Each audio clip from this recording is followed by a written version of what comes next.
Very beautiful river originated from the Tibetan glacier in between Mount Kailash and Manas Sarovar. The river with its tributaries helped the people in irrigation and survival. In Sanskrit, rivers and oceans are called as Sindhu, and the people living in, around, beyond Sindhu were called as Sindhus, and the Persians mispronounced it as Hindus. The Sindhu river is also called as the Indus River. The Greeks called the people living in, around, and beyond the Indus River as Indos or Indians, and thus we got the name Indians and Hindus. The Sindhu or the Indus River became the main reason for the Indus Valley civilization. This was the only civilization which had universities and buildings. People believed in Lord Pashupatinath.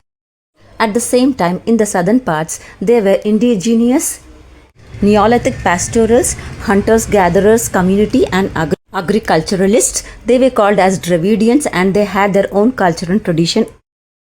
Bad climatic condition and floods led to the decline of the civilization.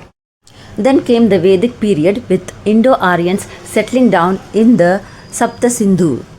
The Rig Veda was composed in this era, and during the later period the other Vedas were also composed. The Vedas made a great impact in the lifestyles of the people. After the Vedic period came the Mahajanapadas.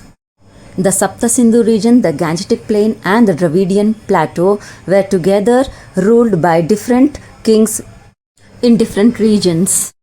Jainism and Buddhism were also practiced, and those who followed the Vedic principles were called as Hindus or the Sanatanis. Great epic Mahabharata took place at this time. After Janapadas, the golden era of India started at that time. There was a huge growth in art and architecture, literature. Great poets like Kalidasa and Vishnu Sharma composed Sanskrit plays and poetry. The Ramayana, the Mahabharata, the Puranas and Smritis were revived, and Jainism and Buddhism were continued to be followed.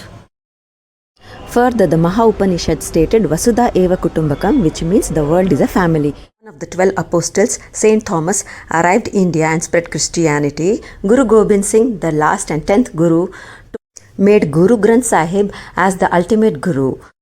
Apart from Zoroastrians or Parsis, Jews and Baha'is also migrated to India.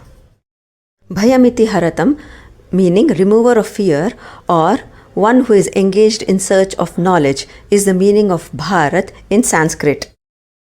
Tianzu, Tenziku, Hodu, Al-Hind, Hind, Hindustan, Jambudvipa, Bharatakhanda, Bharatavarsha are the other names of India.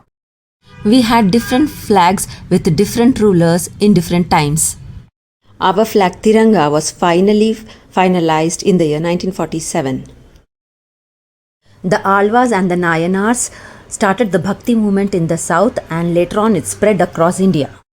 Great saints like Adi Shankaracharya, Purandara Dasa, Basavanna, Akka Mahadevi, Sant Tukaram, Sant Gnaneshwar Maharaj, Nityananda Prabhu, Sant Mirabai, Sant Kabir, Guru Nanak and the Sufi saints together preached about God and helped in the upbringing of the society in India was very much flourished in art and architecture, literature, science, surgery and astronomy at that time. People had great knowledge in agriculture, textiles and industry, and hence India was producing good quality of spices and textiles and used to export. The eastern countries were keen and curious to explore and conquer this country. Before the Britishers, the Mughals ruled our country for more than 330 years. The Mughal rulers invaded, plundered, looted, and even destroyed the beautiful monuments, temples. They even burned the Nalanda University, which was a source of knowledge. They didn't even spare women. They made them slaves.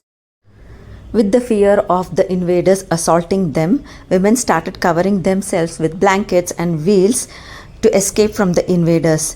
People were even forced to convert their religion. They were tortured to change to Islam. Unable to bear their torture, great rulers like the Marathas, like Chhatrapati Shivaji Maharaj, the Ahoms of Assam, the Sikhs, the queens of Karnataka, and the Rajputs, the courage and patriotism of the kings and queens led to the downfall of the Mughals. But India was fragmented. It was divided and ruled different kings and sultanates. Then came the East India Company, which had come to trade. With the help of divide and rule policy and some traitors, they waged a war against the Indian army and won the Battle of Plassey, and thus the British Raj started from there. It was a great achievement of the British. The Britishers ruled for about 200 years. With the continuous struggle, movements, and sacrifices of our great leaders, we finally got our independence in the year 1947 on August 15th. In the same year, India was partitioned into Hindustan and Pakistan. In the year 1949, on November 26th, our constitution was formed by a group of committee under the guidance of Dr. B.R. Ambedkar, who is also called as the father of our constitution. Our constitution is the longest written national law, which is still kept in helium cases, one in English and one in Hindi.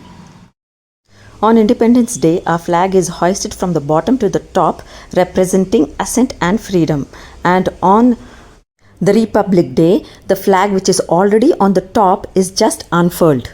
Even after so many defeats, our country is bouncing back in bringing back the lost treasures and knowledge. Let us join hands in making our country proud. Vande Mataram, Jai Hind!